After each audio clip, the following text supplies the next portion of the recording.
Olá, bom dia! E o tema de hoje é Gilberto Freire, a ideia de democracia racial e seus críticos.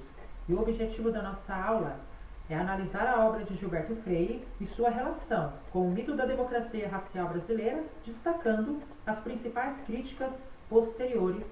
E a nossa aula de História está começando.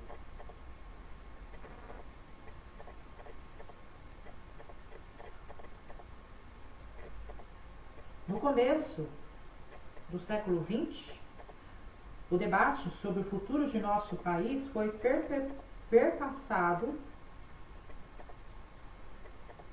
pela natureza racial de nosso povo, ecoando as questões colocadas pelas teorias raciais do século XIX. Com exceção de Manuel Bonfim, que já considerava positiva a mestiçagem brasileira, os intelectuais discutiam saídas para modificar essa situação.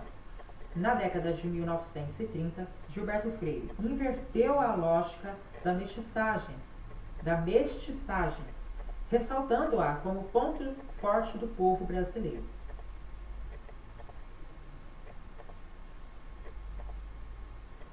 Em 1903, Manuel Bonfim escreveu Males de Origem, livro em que defendia que o problema da América Latina estava em seu passado colonial e não na mestiçagem, como muitos apontavam.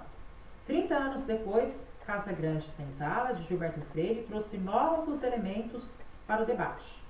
A grande virtude do livro de Freire foi subverter as concepções de valor da época, transformando o nosso passado colonial e a mistura racial em fatores positivos.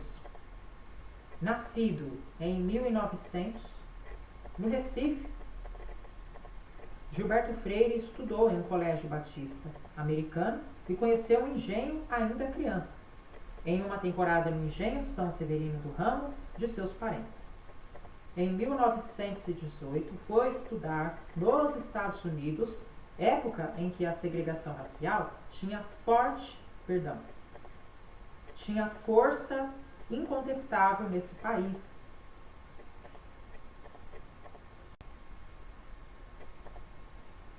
Para Thomas Skidmore, 2001, essa experiência lhe ajudou a valorizar a configuração brasileira que, ao contrário dos Estados Unidos, apresentava uma convivência relativamente pacífica entre negros e brancos.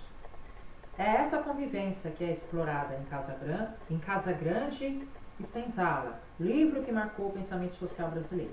Nele, Freire procurou mostrar outro aspecto que a mestiçagem sinalizava: a plasticidade de seu povo, que adivinha da herança portuguesa em uma predisposição à mistura que era fruto dos contatos anteriores que eles já haviam estabelecido com outros povos. De acordo com Freire, quando aqui chegaram os portugueses, se misturaram aos índios e aos africanos, tornando o brasileiro um povo único. Um dos motivos apontados por Freire era a escassez de mulheres brancas durante esse período. Já a razão para a instabilidade econômica do Brasil estaria mais ligada à monocultura do que à configuração de seu povo.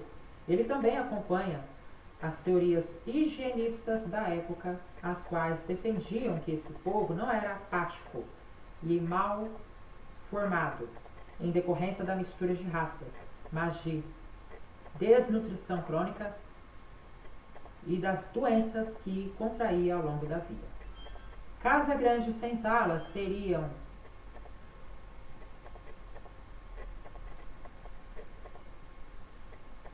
a síntese da configuração social, política e econômica do Brasil.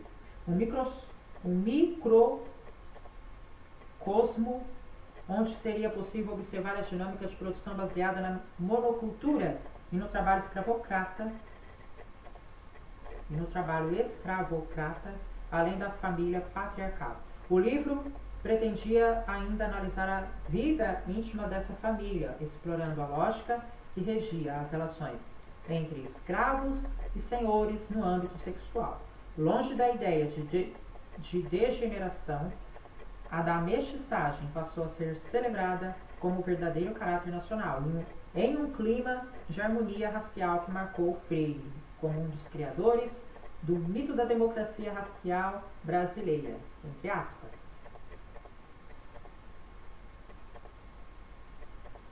Essa ideia foi tão forte que durante a década de 1950, a Unesco, em parceria com instituições de pesquisa de Pernambuco, Bahia, Rio de Janeiro e São Paulo, financiou um projeto para investigar as relações raciais no Brasil.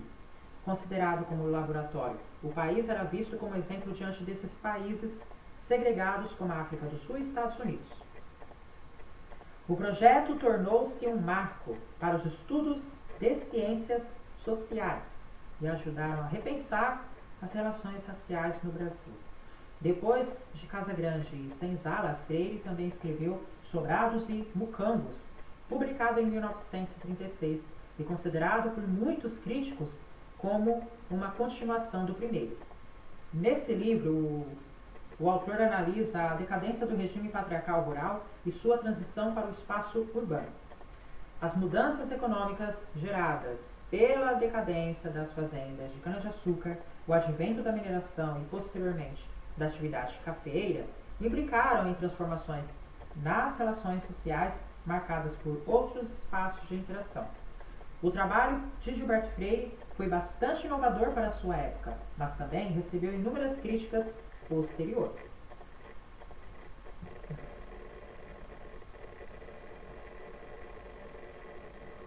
Uma delas é que, ao focar na dinâmica das fazendas, ele teria generalizado todo um sistema produtivo partindo do exemplo nordestino e ignorando outras regiões, mas o ponto principal das análises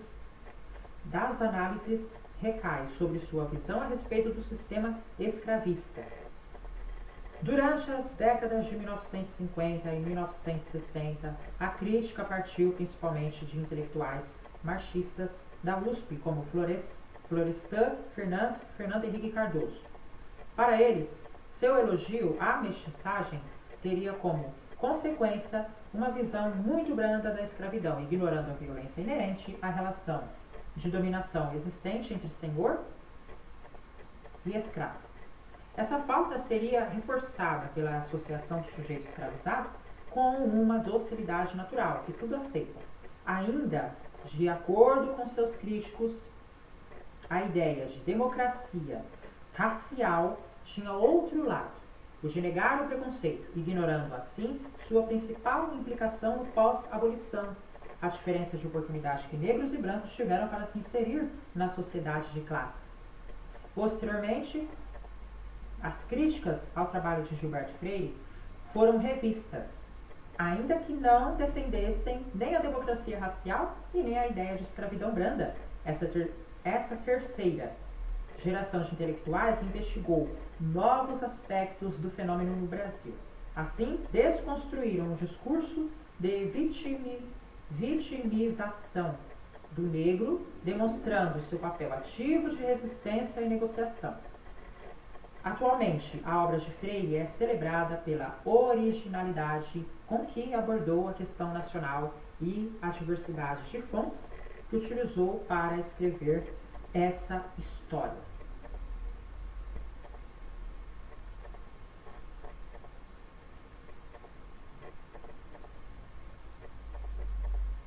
Então, né, pessoal, essa foi a relação que Gilberto Freire teve, né,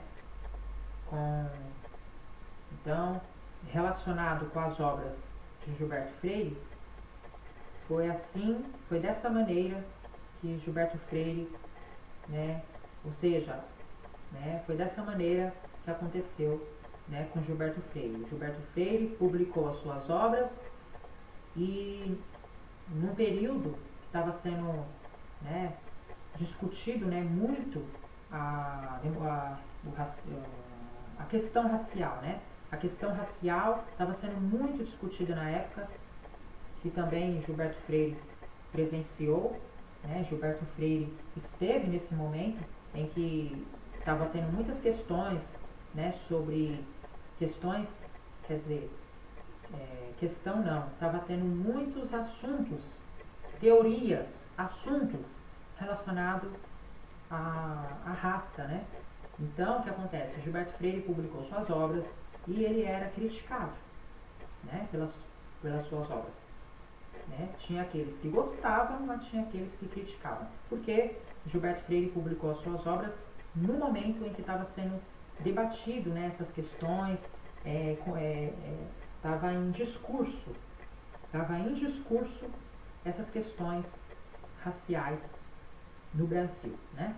Então, ou seja, né, Gilberto Freire presenciou esse momento da história, né? Gilberto Freire presenciou esse momento da história em que estava sendo discutido, conversado, teoria para cá, teoria para lá, sobre a questão do negro ser aceito na sociedade, né? E até hoje, né, a gente sabe que até hoje tem o racismo, né? E a gente tem que lutar contra o racismo, né? E racismo é crime, a gente tem que lutar contra o racismo. Todos nós somos iguais, não importa a cor, não importa a cor, todos nós temos direitos, tá? Como cidadãos, todos nós temos direitos e todos nós temos sonhos, projetos e todos nós temos direitos iguais para todos. É isso que a gente tem que pregar, né? A gente tem que apregoar, a gente tem que, né, que direitos iguais para todos, né, pessoal? Então, é isso, né? A gente conhece bem a obra de Gilberto Freire, Casa Grande Senzala, né? Que você pode observar no decorrer da leitura. Se você ainda tiver com alguma dúvida, deixa nos comentários. Se você gostou da nossa aula, já deixa seu like.